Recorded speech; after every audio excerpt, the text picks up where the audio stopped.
Over the past decade, reincarnation anime has become so commonplace that it's easy to understand why some people tend to overlook them. Many of these shows contain some of the same tired tropes and don't have a unique hook or spin on an established formula to stand out from their contemporaries. I was reincarnated as the 7th Prince so I can take my time perfecting my magical ability is one of those rare series that brings something new to the table, yet many folks were quick to dismiss it after a few weeks due to a few of its off-putting aspects. Although some of the disdain for this anime has seemingly subsided, it's still a show that will likely go unappreciated by the vast majority of people as its reputation is marred with controversy and questionable design decisions.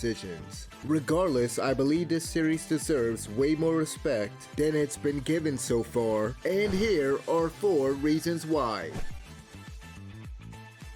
I Was Reincarnated as the 7th Prince has a fairly unique plotline that still makes use of familiar genre elements. Like most reincarnation stories, it begins with the death of the protagonist. In this case, the main character is killed by a nobleman sorcerer who sets him on fire with his magic. He's later reborn as Lloyd, the 7th Prince of the Kingdom of Solemn. The story is centered around him learning and mastering different kinds of magic. 7th Prince's narrative largely differs from other series that would usually involve the protagonist attending school while hiding his true power or making a living as an adventurer. The first arc has followed Lloyd's daily life as he experiments with a variety of magic and is forced to deal with his overprotective teacher / bodyguard Silpha. When he manages to escape her sight, Lloyd does whatever his heart desires. In the premiere, he sneaks away from Silpha so that he can study in the palace's library. Lloyd also breaks into the Forbidden Library upon hearing about the existence of a demon sealed there named Grimm. In the second episode, he figures out a way to fool Silpha so that he could go and explore a dungeon for treasure. 7th Prince doesn't seem to have a set formula that the plotline follows, which means it's less likely to get repetitive or predictable. Each storyline seamlessly flows into the next, with the events oftentimes driven by Lloyd's boundless inquisitiveness. Of course, this anime isn't completely devoid of common story beats though. For example, there's a scene in episode 6 where Lloyd registers at the local Adventurers Guild. Thankfully, the author Kenkiyo no Circle isn't simply reusing familiar plot points, which has resulted in a story that feels fresh, despite also being reminiscent of several other series in the genre. Okay, so hear me out on this one. So a lot of the discourse surrounding this show's lead character has mostly been regarding his peculiar character design. I've seen many comments trashing Lloyd's design for his girlish figure. I totally understand being turned off by femboy Shota characters and preferring something more traditional. Back when this anime was initially announced and the studio released the first key art, I had the same reaction most folks probably had upon seeing the protagonist. Ugh, I don't know about this one. Why does he look like a girl? I've never been a fan of creators making trap characters whose appearance, voice, and attire are in opposition to their actual gender. It's annoying and off-putting to say the least. However, in this case, I wasn't really bothered by Lloyd's design once I began watching the series. If anything, I couldn't help but be amused by how ridiculous he looks. I mean, look at this dude's legs. That boy Lloyd is definitely built different. Putting his feminine appearance aside, Lloyd is actually a solid protagonist, but I don't think many people realize that because they're too focused on his design. Kenkiyo's characterization for Lloyd is pretty good in my opinion. The character is very distinct compared to the countless run-of-the-mill male leads from this genre. Sure, he's yet another overpowered protagonist, but his personality, demeanor, and single-mindedness is what really sets him apart from other MCs. Similar to most reincarnation stories, he was reborn with the memories of his past life intact. He died wishing that he could have had more time to study magic and decides to dedicate his new life to mastering it. Lloyd is absolutely obsessed and fascinated by sorcery, so much so that he tends to get tunnel vision and completely ignores what's happening around him. There's a scene in episode 4 where Lloyd asks Grimm to teach him transmutation magic. While he's casually practicing what his familiar has taught him, everyone else is busy fighting against a demon named Pazuzu and a group of monsters under his control. The moment where he and Grimm are admiring his work as Silpha attacks Pazuzu perfectly illustrates how fixated on magic Lloyd can get. Anyway, Lloyd's actions are motivated not only by his love for sorcery, but also by his general yearning for knowledge and boundless curiosity. I like that the character is a bookworm who wants to expand his expertise in all disciplines of magic simply for his own self-fulfillment rather than an external goal. It's always nice to see a protagonist with a passion for learning instead of fighting. Kenkyo could have easily written him as a power-hungry MC looking to increase his arsenal of spells, or a battle junkie seeking an opponent that can match his immense power. Lloyd's mentality while fighting is different from other lead characters in the genre. He sees battles against strong enemies as an opportunity to observe and experiment with various types of magic. Lloyd gets very excited at the prospect of being able to test out new methods of sorcery against monsters and demons without having to hold back. In a way, Lloyd is more akin to a mad scientist than your traditional hero. His demeanor shifts completely whenever he's able to use magic without restraint. I love how Lloyd can go from innocent and adorable looking to devious or psychotic very quickly. He's even got a bit of a masochistic side to him. This aspect of the character caught my attention when watching the preview trailers, and it's yet another facet that makes this little prodigy unique. Even if you hate Lloyd's design, it's hard to argue that the character isn't memorable or doesn't have any endearing qualities. At first glance, the world that Kenkyo has constructed may seem pretty ordinary, but there are several notable differences that make it unique and interesting. For example, dungeons work almost like they would in an RPG, with a boss monster at the end and a treasure chest that appears as a reward. A world with game-like elements is of course nothing new in this genre. However, the author put a lot of thought into how dungeons are formed and gave the treasure boxes an actual legit reason for existing. In this world, the treasure chests are basically like living organisms that function as the core of the dungeon. Labyrinthian caves form around them, and magical items dropped from adventurers are held inside of it. They later use these items as a survival mechanism to allow it to burrow underground as the dungeon collapses. Then the chests hide underground to recuperate, and eventually another dungeon will be created at its location. The cores will once again use the new items it absorbs from those that fail to conquer these labyrinths as bait to allow it to escape again should the new boss be defeated. Kenkyo deserves some credit for thinking outside the box and making the game-like functionality of dungeons make sense and fit naturally within this world. The author's creativity throughout the show has been very impressive so far, especially in regards to how sorcery works and the clever ways in which Lloyd utilizes it. Another factor that further differentiates Seven Princes' world from its peers is the flexibility and functionality of its power system. Like many stories involving magic, casting a normal spell usually requires reciting an incantation. However, there are several unconventional spellcasting methods that Lloyd uses throughout the series to drastically increase the activation speed or power of his many spells.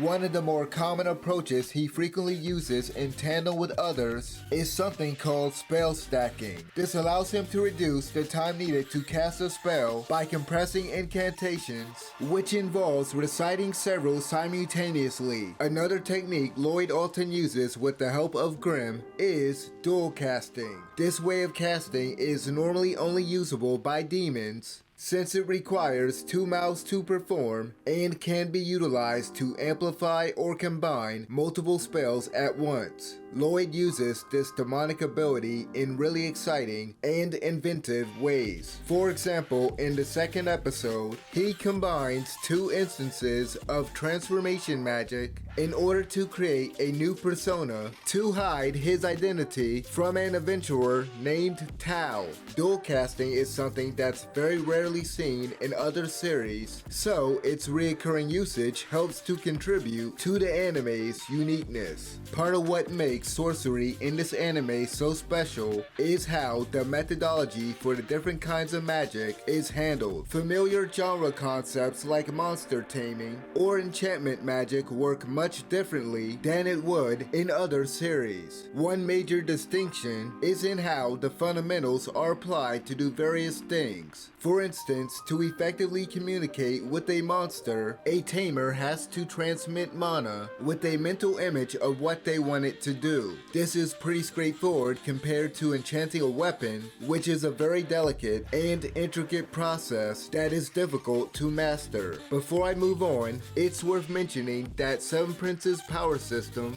isn't limited to just magic.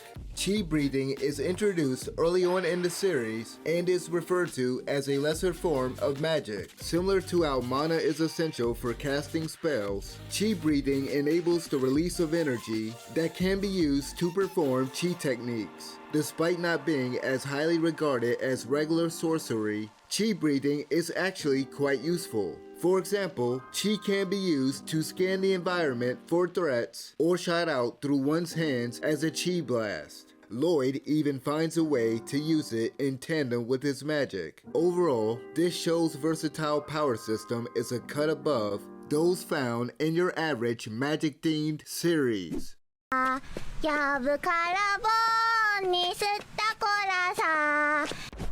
Kinkyo has come up with some awesome action sequences that showcase how powerful the central cast is. There's a great scene near the end of the 4th episode in which Sofa goes all out against Pazuzu. Even if you dislike the character, it's hard to deny how cool she was when confronting the demon. I love that moment right before Sofa launches her assault on Pazuzu, where she unsheaths her sword and catches it in midair. Tao's introduction in episode 2, where she decimates a trio of monsters using physical attacks and a chi technique, was pretty cool too. The studio makes good use of slow-mo to emphasize the strength of her attacks. This show may not have the production value to stand shoulder to shoulder with the heavy hitters of the fantasy genre, but the animation has been pretty decent so far. This was one aspect of the anime that stood out to me when I watched the previews prior to the series airing. Presentation-wise, nothing is yet to top the sparring scene featuring Lloyd and Sofa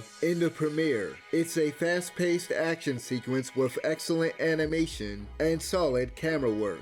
I was quite impressed the first time I saw it and was hoping that the studio would keep the same level of quality throughout the series, but unfortunately that hasn't been the case. The animation and other fight scenes haven't been as smooth, especially in regards to some of the effects for attack spells. Moreover, the studio doesn't manipulate the camera as often and to the same extent seen in the sword training sequence. As a result, many of the battles don't have that same kinetic energy and aren't as visually striking. Lloyd's battle against the Lich in the 3rd episode could have been on par with that action scene if the animation during certain parts of the fight were a bit better. It featured a pretty dynamic scene where the camera followed Lloyd as he dodged the monster's attacks and continued to gather chi. This unexpected bump in quality in regards to the presentation was nice to see. Although the battles haven't consistently reached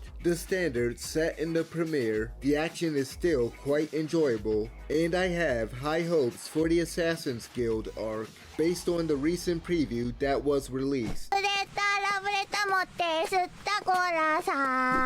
Before I close this video out, I want to address the controversy surrounding this anime. As I alluded to earlier, many people wrote this show off early on because of certain content they viewed as distasteful and inappropriate. Aside from Lloyd's bizarre design, folks took issue with Sofa's attitude toward him and the bathing scene in the premiere. Detractors have interpreted Sofa's immense adoration for her master as signs of romantic interest. If I'm being honest, I don't completely agree with the notion that she's attracted to Lloyd. Call me naive, but the affection she displays towards him didn't come across as sexual in nature to me. That being said, there were a couple scenes with her that can be taken out of context and some dialogue from Albert in episode 4 that support the idea that she may indeed harbor romantic feelings for a student. There were a couple scenes that seem to suggest that she really might be into Lloyd. The first of which occurs as Lloyd, Albert, and Sofa are heading to a lake to hunt a monster. During Albert's brief exchange with Sofa, he insinuates that her love for Lloyd goes beyond her pride in him as his teacher or admiration for his abilities. The second scene in question occurs later that night while Sofa and Tao are arguing. As Lloyd and his brother watch them fight, Albert warns him to be careful around women and says that Sofa looks at you the same way a woman looks at a man. I'll admit these moments did sway my opinion of her a little. It'd be foolish to say that there isn't some credence there after seeing these scenes. However, it's worth noting that his dialogue was changed in the English dub.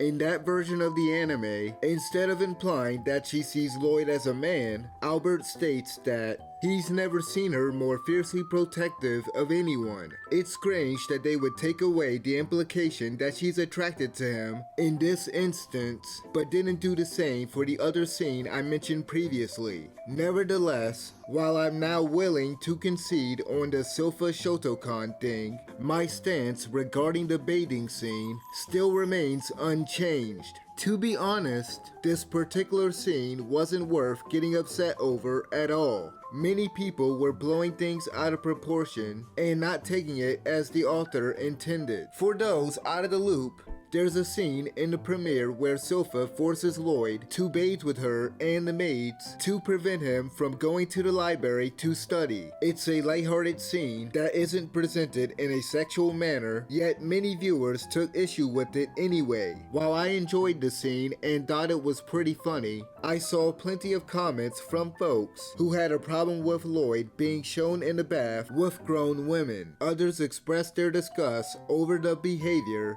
and dialogue of the servants while interacting with Lloyd. At one point during the scene, two of the maids attempt to frighten him into behaving by telling him a story about Grimm and the Forbidden Library. When he appears to be scared, one of the maids suggests that he could sleep with her at night. This was obviously meant to be a comforting proposition rather than a sexual advance, but apparently a lot of people didn't see it that way. Lloyd sleeping with her would be akin to a young child sleeping with their older sibling because they're scared of thunder or something. The blonde maid's intentions were clearly pure, but taken out of context, it's easy to misconstrue her innocent proposal as something very inappropriate. If she started making erotic gestures after she made that suggestion to Lloyd, like biting her fingers or licking her lips, then the outcry regarding this particular moment would be way more justifiable. All things considered, given the nature of this series, and how certain scenes are handled, I don't think much of the hate that it's gotten so far was warranted. And there you have it, 4 reasons why this anime deserves way more recognition than it has received so far. It's not perfect or genre redefining by any means, but I believe there's a lot to appreciate about this series. Hopefully I've made enough of a case to convince those of you who've dropped this anime due to its controversial elements to give it another chance. Anyway, if you've seen this show, let me know what you think about it so far in the comment section below, and as always, thanks for watching.